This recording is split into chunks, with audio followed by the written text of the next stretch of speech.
ఓం శ్రీ మాత్రే నమః. అందరికీ నమస్కారం అండి. మేషరాశి వారి ఇంట్లో రహస్యంగా ఈ శక్తి తిరుగుతోంది. ఆ శక్తి ఏంటో తెలిస్తే మేషరాశి వారు ఖచ్చితంగా షాక్ అవుతారు. మీ గుండె జల్లు అనడం ఖాయం. ఆ శక్తి ప్రవేశించడానికి కారణం కూడా మీరే.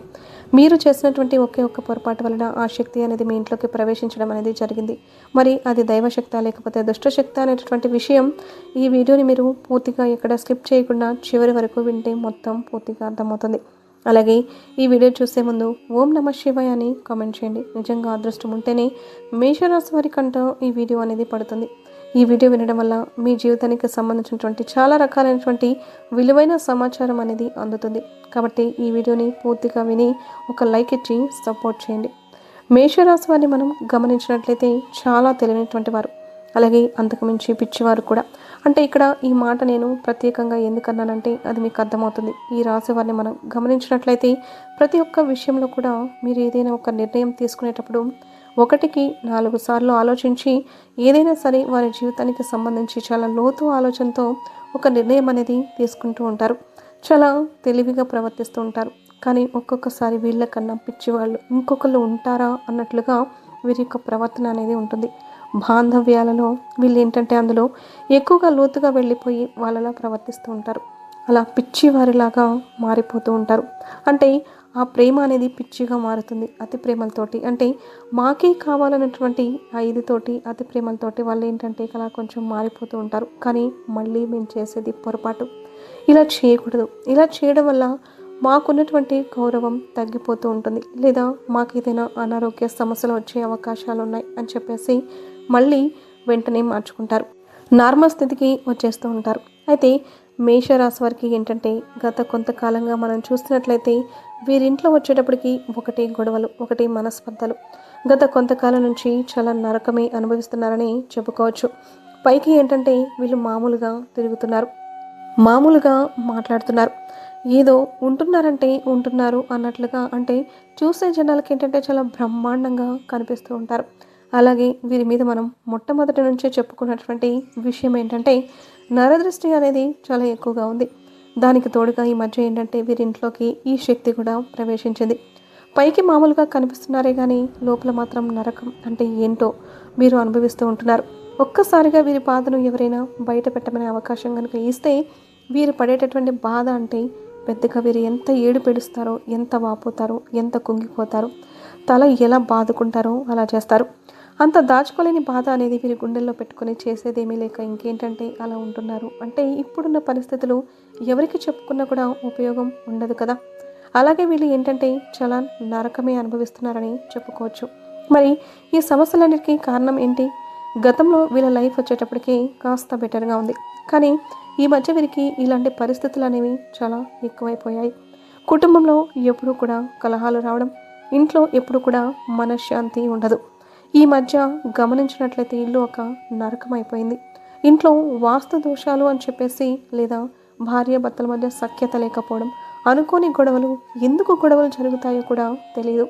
అలా అనుకోని గొడవలు ఎంత సర్దుకుపోతామన్నా కూడా అనుకోని గొడవలు, అనుకోని ఖర్చులు, మానసిక స్థితి సరిగ్గా లేకపోవడం, ఏదో ఒక భయం, అంటే ఏదో జరిగిపోతుంది, ఏదో అయిపోతుందని చెప్పేసి ఏదో ఒక భయం, సరిగ్గా నిద్ర పట్టకపోవడం, మనశ్శాంతి లేకపోవడం, ఆలోచన విధానం రకరకాలుగా మారడం. కాసేపు ఒక ఆలోచన ఇలా ఉందా, మనం ఇట్లాగే ఉందాం, మనం ఏది పట్టించుకోకూడదు, మనం కామ్గా ఉండాలి, సైలెంట్గా ఉండాలి, మన హెల్త్ అంతా పాడైపోతుందని చెప్పేసి కాసేపు అనుకుంటూ ఉంటారు. కానీ మళ్ళీ వెంటనే మార్చుకుంటూ ఉంటారు.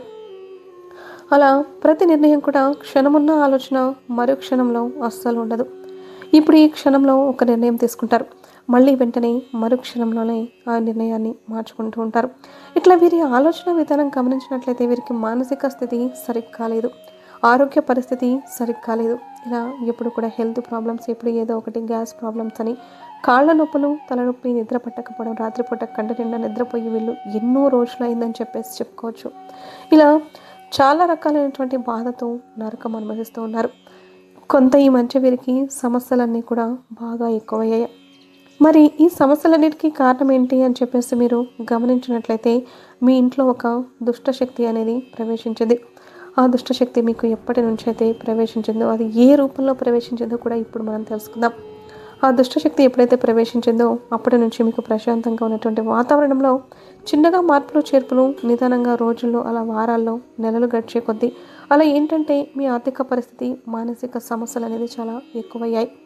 ఈ దుష్టశక్తి ప్రవేశించిన దగ్గర నుంచి వీరికి నిదానంగా రోజు రోజుకి వీరికి సమస్యలు అనేవి అలా ఎంటర్ అయ్యి అవి పెరిగి పెద్దవయ్యాయి. ఈ సమస్యలకైనా పరిష్కారాలు అనేవి ఉంటాయి. కానీ ఇప్పుడు ఈ మేషరాశి వారికి వచ్చేటటువంటి సమస్యలకు పరిష్కారాలు అనేవి దొరకట్లేదు. అంటే ఏదైనా ఆలోచించుకున్నా అది కాకపోతే ఇది చేద్దామని అనుకోవడానికి లేకుండా ఆ సమస్యలకి పరిష్కారాలు లేని ప్రశ్నల్లాగా మిగిలిపోతున్నాయి. ఏం చేస్తే ఏమవుతుందో అన్నట్లుగా ఈ రాశివారు మానసికంగా పడేటటువంటి బాధ అనేది వారి మనసుకే తెలుసు, లేదా ఆ భగవంతుడికే తెలియాలి. ఇది వేరే మనుషులకి ఎవరికి చెప్పుకున్నా కూడా అది తెలిసేది కాదు. ఎందుకంటే ఈ రోజుల్లో అంత మనసు పెట్టి ఒక ఎదుటి మనిషి మనసులో ఉన్నటువంటి కష్టాన్ని పరిస్థితిని అర్థం చేసుకునే మనుషులు ఈ రోజులో ఎవ్వరు కూడా లేరు. అలాగే ఈ రాశి వారికి ఏంటంటే చాలా ఇబ్బందిగా బాధగా ఉంటుంది. రోజు రోజుకి వీళ్ళు క్షీణించిపోతున్నారు. పని మీద శ్రద్ధ ఉండట్లేదు. డబ్బు మీద ఆసక్తి తగ్గిపోయింది. పనిలో కూడా ఉత్సాహం అనేది తగ్గిపోయింది. ఉంటే ఉంది పోతే పోయింది అన్నట్లుగా ఒక నిర్ణయానికి రావడం. ఇలా కొంతమంది మేషరాశి వారిని మనం గమనించినట్లయితే చాలా ఎక్కువగా నరకమే అనుభవిస్తున్నారని చెప్పుకోవచ్చు. వీరికంత పరిస్థితి బాగుంటే ఆర్థిక పరంగా కూడా వీరు ఒక సక్సెస్లోకి వస్తారు. కానీ అలాంటి వాటన్నిటినీ కూడా ప్రతిదానికి కూడా ఈ దుష్టశక్తి అనేది అడ్డుపడుతుంది. దానివల్ల చాలా రకాలైనటువంటి సమస్యలు అనేవి వచ్చాయి. అంటే నిదానంగా మీ ఇంట్లోకి చేరి మీ ఇంట్లో తిష్ట వేసుకొని మరి కూర్చుంది. అది మీకు తెలియక చాలా ఇబ్బందులు పడుతున్నారు. అలాగే మీరు పూజలు చేస్తున్నారు, మీరు నియమ నిష్టలతో ఉంటున్నారు. కానీ ఈ మధ్య మీరు గమనించినట్లయితే దైవం మీద కూడా కొంచెం శ్రద్ధ అనేది తగ్గింది మీకు. అంటే ఎంతసేపటికి ఆ దుష్టశక్తి మీకు సృష్టించినటువంటి ఆ యొక్క ఆలోచనలలో మీరు పడిపోతున్నారు. అలాగే వాటికి సమయం కేటాయించుకుంటూ దైవాన్ని కూడా ఈ మధ్య మీరు అశ్రద్ధ చేశారు. ఏదో కొన్ని సందర్భాల్లో అప్పుడు దైవాన్ని తలుచుకుంటున్నారు. కానీ ఇది వరకంతా దైవశక్తి మీద ఉన్నంత ఆసక్తి మీకు తగ్గిపోయింది. ఎందుకంటే ఆ దుష్టశక్తి మీలో కలిగింపజేసినటువంటి మార్పులు చేర్పులు అలా ఉన్నాయి.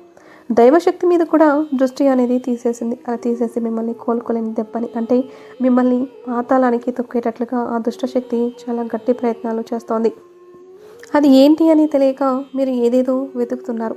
మాకేంటి ఈ సమస్యలేంటి, కర్మలేంటి, ఈ దరిద్రాలేంటి, మేమేం పాపాలు చేస్తాం, అసలు ఏం చేస్తే ఈ సమస్యలు పోతాయా అని చెప్పేసి మీరు ఎక్కడెక్కడో ఏదేదో వెతుకుతూ ఉన్నారు. పిల్లిని చంకలో పెట్టుకొని ఊరంతా వెతికినట్లుగా సమస్యను మీ ఇంట్లోనే పెట్టుకొని మీరు ఎక్కడెక్కడో వెతుకుతూ ఉన్నారు. మీ మనశ్శాంతి కోసమని లేదా ఇంకొక దానికోసమని మీరు ఎక్కడెక్కడో వెతుకుతూ ఉన్నారు. కానీ ఈ సమస్య అనేది మీ ఇంట్లో మీ చుట్టూతా తిరుగుతూ ఉంది. మీ ఇంటి లోపలే ప్రవేశించి ఉంది. ముందు ఆ సమస్యను మీరు ఎప్పుడైతే తొలగిస్తారో ఆ సమస్య నుంచి బయటపడినప్పుడు మీకు ఇవన్నీ కూడా ఒకదాని వెంట ఒకటి ఇలా మొత్తం కూడా మాయమైపోతాయి. కాబట్టి ఇప్పుడు మీరు అర్జెంటుగా చేయాల్సినటువంటి పని ఏంటంటే ఆ దుష్టశక్తిని బయటికి తరిమి కొట్టాలి. అది ఎలా చేయాలి ఏంటి అనేది కూడా ఇప్పుడు చాలా క్లియర్గా చెప్తాను. అసలు ఆ దుష్టశక్తి ప్రవేశించడానికి కారణం ఏంటి అనేది కూడా ఇప్పుడు మనం తెలుసుకుందాం. ఆ దుష్టశక్తి ప్రవేశించడానికి కారణం మీరే అని చెప్పుకోవచ్చు. అంటే మీరు తెలిసి తెలియక చేసినటువంటి పొరపాటు వల్ల అది ప్రవేశించడం అనేది జరిగింది. ఇప్పటికీ మీరు ఆలోచించుకున్నట్లయితే కూడా అసలు మీకు దాని గురించి అర్థం కాదు. మీరు ఏదైనా దూర ప్రయాణాలకు వెళ్ళినా, ఏదైనా ఊళ్ళకు వెళ్ళినా, వేరే ఊరు ఎక్కడికైనా వెళ్ళినప్పుడు కానీ, అంటే ఫంక్షన్స్ కానివ్వండి, లేకపోతే బంధువుల ఇళ్ళకి కానివ్వండి, ఇట్లా వెళ్ళేటప్పుడు ఆ ఊరి పొలిమేరలు దాటొచ్చే సమయంలో కావచ్చు, లేకపోతే మీ ఊర్లో 4 దిక్కులు కలిసేటటువంటి రోడ్డు ఏదైతే ఉందో ఆ రోడ్డులో ఏదైనా తొక్కడమో అవ్వచ్చు, లేదా మీరు నడిచేటటువంటి దారిలో అవ్వచ్చు. అంటే చాలామంది ఏంటంటే వారికి ఉన్నటువంటి దిష్టి దోషాన్ని తీసేసుకోవడానికి రోడ్ల మీద నిమ్మకాయలు, ఎండు మిరపకాయలు అనేవి పడేస్తూ ఉంటారు. అలాగే ఎర్ర నీళ్ళు ఇలాంటివి ఏంటంటే రోడ్ల మీద పోస్తూ ఉంటారు. కొన్ని రకాలైనటువంటి ప్రయోగాలు చేసి ఇళ్ళ మీద, మనుషుల మీద ప్రయోగాలు అనేవి చేసి వాళ్ళకున్నవి తొలగించుకునేవి రోడ్ల మీద మనుషులు తొక్కేలాగా దారిలో పోస్తూ ఉంటారు. అలాంటివి మీకు తెలియకుండా వాటిని మీరు తొక్కడం అనేది జరిగింది. ఈ రాశివారు వచ్చేటప్పటికి అది 4 దిక్కులు కలిసే రోడ్లు అవ్వచ్చు. ఎందుకంటే వాళ్ళు అక్కడ పడేసిందే మీరు నడిచేటటువంటి దారిలో రోడ్ మీద పడేశారు. అవి మీరు తొక్కారనమాట. అది మీ యొక్క దురదృష్టం అని చెప్పుకోవచ్చు. అలా మీ కాలు కింద అది పడడం, మీరు దాన్ని తొక్కడం, అట్లా ఈ ప్రదేశాల్లో అంటే ఎక్కువగా 4 దిక్కులు కలిసే రోడ్డు, లేకపోతే మీరు ఏదైనా ఊరు ప్రయాణం చేసినప్పుడు అక్కడ అవ్వచ్చు, లేకపోతే మీరు ఏదైనా పని మీద బయటకు వెళ్ళినప్పుడు ఆ ప్రదేశంలో ఇట్లా అంటే మీరు ప్రత్యేకంగా కాలితోనే కాదండి, దాని మీదుగా మొదటగా మీరు ప్రయాణం చేస్తే బండి వెళ్ళినా, లేకపోతే కారు వెళ్ళినా అలా కూడా మీకు వెంటపడే అవకాశం అనేది ఉంటుంది. లేదా మీరు కాలినడకన వెళ్ళినప్పుడు ఆ కాళ్ళ వెంట వచ్చే అవకాశం అనేది ఉంటుంది. అలా మీరు తొక్కడం అనేది జరిగింది. అది తొక్కిన తర్వాత మీరేంటంటే డైరెక్ట్‌గా ఇంట్లోకొచ్చేసారు. అంటే కాళ్ళు, చేతులు కడుక్కోకుండా వచ్చేసారు. అక్కడ కూడా మీకు ఎక్కువగా మైనస్ పాయింట్ అనేది జరిగింది. కాళ్ళు కడుక్కొని వస్తే ఈ సమస్య కనీసం 60-70% అయినా తగ్గేది. కానీ మీరేంటంటే ఏముందిలే అని చెప్పేసి కాళ్ళకి మనకి చెప్పులుంటున్నాయి కదా! షూస్ ఉంటున్నాయి కదా! అన్న ఉద్దేశంతో మీరేంటంటే నార్మల్‌గా కాళ్ళు కడుక్కోకుండా లోపలికి వచ్చేసారు. అలాగా మీ కాలి వెంట ఏంటంటే ఆ సమస్య మీ ఇంట్లోకి ప్రవేశించడం అనేది జరిగింది. అంటే ఆ దుష్టశక్తి ఏదైతే ఉందో అది మీ ఇంట్లోకి ప్రవేశించింది. ప్రవేశించగానే ఏమీ జరగలేదండి. ఏదైనా సరే మనకి కొంచెం సమయం పడుతుంది కదా! మంచి జరగడానికి కానివ్వండి, చెడు జరగడానికి కానివ్వండి, అలాగ అది ప్రవేశించిన దగ్గర నుంచి మీకు ఫస్ట్‌లో మామూలుగానే ఉంది. కానీ నిదానంగా రోజులు గడిచే కొద్దీ ఏంటంటే సమస్యలు, గొడవలు. అప్పటిదాకా ప్రశాంతంగా ఉన్న ఇంట్లో మనశ్శాంతి లేకపోవడం, భార్యాభర్తల మధ్య ఒకటే గొడవలు, పచ్చగడ్డి వేస్తే మగ్గుమనడం, లేదా ఇరుగు పొరుగు వాళ్ళు కానీ అత్తలు అవ్వచ్చు, తోటి కోడళ్ళు అవ్వచ్చు, ఆడపడుచులు అవ్వచ్చు, ఇట్లా ఒకరి మీద ఒకరికి చాడీలు చెప్పడం, మీకు మనశ్శాంతి లేకుండా చేయడము అవ్వచ్చు. ఇలా అవమానాలు, నిందలు వీటన్నిటికీ కారణం ఏంటంటే ఆ దుష్టశక్తి అనమాట. అలా మీకు చేయాల్సినటువంటిది ఏదైతే చెడు ఉంటుందో అది మొత్తం కూడా అది మీ మీద చేసేస్తుంది. అది మీకు తెలియక చాలా బాధలు, కష్టాలు పడ్డారు. అంటే మీరు అప్పుడప్పుడు ఇంట్లో పూజలు చేస్తున్నారు. అవి ఇవి చేస్తున్నారు కానీ అది సరిపోవట్లేదు. ఆ దుష్టశక్తి మీ ఇంట్లోంచి వెళ్ళడం లేదు. అంటే అది బలంగా పాతుకుపోయింది. అలాగే దాని బలం అనేది చాలా ఎక్కువైపోయింది. అక్కడికి దైవశక్తి మీకు తోడుగా ఉండి చాలా వరకు కూడా మిమ్మల్ని కాపాడిందని చెప్పుకోవచ్చు. ఎక్కడికక్కడ దైవశక్తి మిమ్మల్ని ఎప్పుడు కూడా కాపాడుతూ వచ్చింది. లేకపోతే అసలు మీరు ఈ మాత్రం మనుషులైనా కూడా ఉండగలిగేవారు కాదు. ఇంకా చాలా గట్టి దెబ్బ తినాల్సినటువంటి మనుషులు. మీరు అలాగే ఈ మధ్య కొన్ని ప్రమాదాల నుంచి కూడా తప్పించుకున్నారు. కాస్త అనారోగ్య పరిస్థితులు కూడా ఎక్కువగా ఉన్నప్పటికీ కూడా కాస్త ఉపశమనం అనేది దొరుకుతూ ఉంది.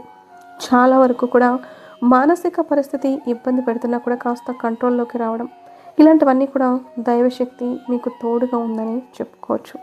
అటు దుష్టశక్తి మిమ్మల్ని వెంటపడుతున్నా కూడా దైవశక్తి ఎక్కడికక్కడ మిమ్మల్ని కాపాడుకుంటూ వస్తోంది. ఎందుకంటే మీరు చేసుకున్న మీ యొక్క మంచి మనస్తత్వం వల్ల, మీరు పూర్వజన్మలో చేసుకున్న పుణ్యం వల్ల, దేవుడికి మీరు చేసే పూజల వల్ల దైవశక్తి మిమ్మల్ని ఎక్కడికక్కడ కాపాడుకుంటూ వస్తుంది. కానీ దైవశక్తి పూర్తిగా మీకు ఇంకా రావాలి అని అంటే ముందు ఆ యొక్క దుష్టశక్తి మీ ఇంట్లో ఏదైతే తిరుగుతుందో దాన్ని మీరు అర్జెంటుగా బయటకు పంపించేసేయాలి. ఎందుకంటే దైవశక్తి, దుష్టశక్తి రెండు కూడా ఒకే చోట ఉండలేవు. ఆ చెడును మీరు పూర్తిగా తరిమి కొట్టినప్పుడే మీకు సమస్యలన్నీ కూడా తొలగిపోతాయి. అప్పుడే దైవం మిమ్మల్ని కాపాడుతుంది. కానీ ఇవాళ ఆ సమస్య మీ నుంచి అంటే ఆ దుష్టశక్తిని బయటికి పంపించేసేయడానికి కూడా ఆ దైవమే మీకు సహాయం చేస్తుంది. ఇలా ఎవరో ఒకరు అంటే మాట రూపంలో అవ్వచ్చు, లేకపోతే ఏదో ఒక రూపంలో అవ్వచ్చు, ఇలా మీ చెవిని పడడం అనేది జరుగుతుంది. ఆ దుష్టశక్తిని మీరు వెంటనే బయటకు పంపించేసేయాలి. అంటే ఇక్కడ మీరు చేయాల్సినటువంటి ఒక చిన్న పరిహారం అనేది ఉంది. మీ ఇంటికి దగ్గరలో ఉన్నటువంటి నాగేంద్ర స్వామి పుట్ట దగ్గరికి వెళ్ళి ఈ పరిహారం అనేది చేయాలి. అంటే మనకి నాగేంద్ర స్వామి పుట్ట ఉంటుంది కదండి, ఆ పుట్ట దగ్గర మనం ఏంటంటే పండుగ రోజు పాలు పోస్తూ ఉంటాం. కానీ ఇక్కడ మీరు ఏం చేస్తారంటే నాగేంద్ర స్వామి పుట్ట ఉంటుంది కదా, అక్కడికి వెళ్ళేసి జంట నాగుల విగ్రహాలు అనేవి ఉంటాయి కదా, ఆ జంట నాగుల విగ్రహాల దగ్గర మీరు ఏంటంటే వాటి యొక్క తోకల దగ్గర అక్కడ జిల్లేడాకు పెట్టాలి. ముందుగా మీరు ఆ యొక్క జంట నాగుల విగ్రహాలు ఉంటాయి కదండి, వాటిని ఏంటంటే శుభ్రంగా ఒక చెంబుడు నీటితో చక్కగా కడిగేసి, తర్వాత పసుపు రాసి కుంకుమ బొట్లు పెట్టేసి, ఆ జంట నాగుల విగ్రహాల యొక్క తోకల దగ్గర జిల్లేడాకు పెట్టేసి, ఆ జిల్లేడాకు కూడా పసుపు రాసి కుంకుమ పెట్టేసేయండి. తెల్ల జిల్లేడాకు ఉంటుంది కదా, ఆకు కావాలి. అది మీకు దగ్గరలో ఉన్న తెల్ల జిల్లేడు చెట్టు దగ్గరికి వెళ్ళి కోసుకొని తెచ్చుకోండి. అలా తెచ్చుకొని జంట నాగుల తోకల దగ్గరే పెట్టాలి. అలా వాటికి చక్కగా పసుపు రాసి కుంకుమ బొట్లు పెట్టేసి, పూలు పెట్టేసి అక్కడ దీపం వెలిగించాలి. అలా దీపం వెలిగించేసి 2 అరటి పండ్లు కానీ లేదా ఒక చిన్న బెల్లం ముక్కను కానీ నైవేద్యంగా పెట్టాలి. ఇంకా మీకు కుదిరితే పాలతో కూడా చక్కగా మీరు ఏంటంటే ఆ పుట్ట దగ్గర పాలతో అభిషేకం కూడా చేయొచ్చు. ఆ జంట నాగుల విగ్రహానికి పాలతో అభిషేకం చేయొచ్చు, లేదా పుట్ట దగ్గర పాలు పోయొచ్చు. ఇలా ఈ జంట నాగుల విగ్రహం దగ్గర ఈ పరిహారం అనేది చేయాలి. ఆ జంట నాగుల విగ్రహం దగ్గర మీరు తప్పనిసరిగా దీపం అనేది వెలిగించాలి. వాటి చుట్టూ 11 సార్లు ప్రదక్షిణలు కూడా చేయాలి. ఇలా మీరు ఎన్ని రోజులు చేయాలి అని అంటే ఆదివారం చేయాలి. ఇలా 4 ఆదివారాలు గట్టిగా చేయాల్సి ఉంటుంది. ఇలా చేస్తే మీ ఇంట్లోకి ఏదైతే ప్రవేశించిందో ఆ దుష్టశక్తి అనేది పూర్తిగా తొలగిపోతుంది. దానివల్ల మీకు ఎన్నో రకాలైనటువంటి సమస్యలతో బాధపడ్డారు కదా. ఇప్పటి నుంచి ఆ సమస్యలకి తోడుగా మీ జాతకంలో సర్పదోషం అనేది కూడా ఖచ్చితంగా ఉంటుంది. దాని నుంచి కూడా మీరు బయటపడగలుగుతారు.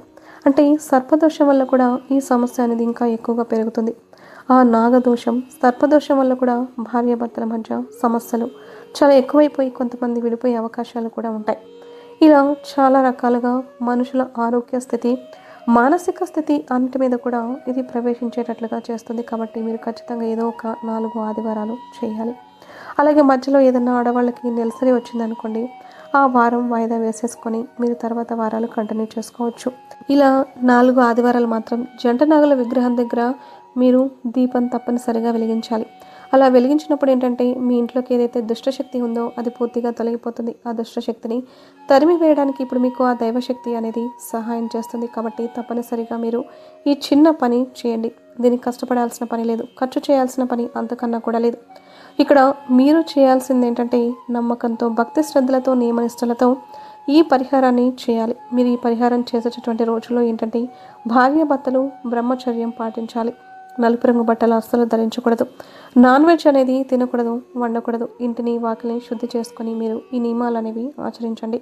అలాగే ఈ రోజుల్లో ఏంటంటే తలకి నూనె రాసుకోవడం ఇలాంటి పనులు అస్సలు చేయకూడదు. కొంచెం మీరు నియమనిష్టలతో ఈ పరిహారం చేస్తే మీరు చేసేటటువంటి ఈ పనికి అతి త్వరగా వెంటనే ఇంట్లోంచి జరిగిపోతుంది.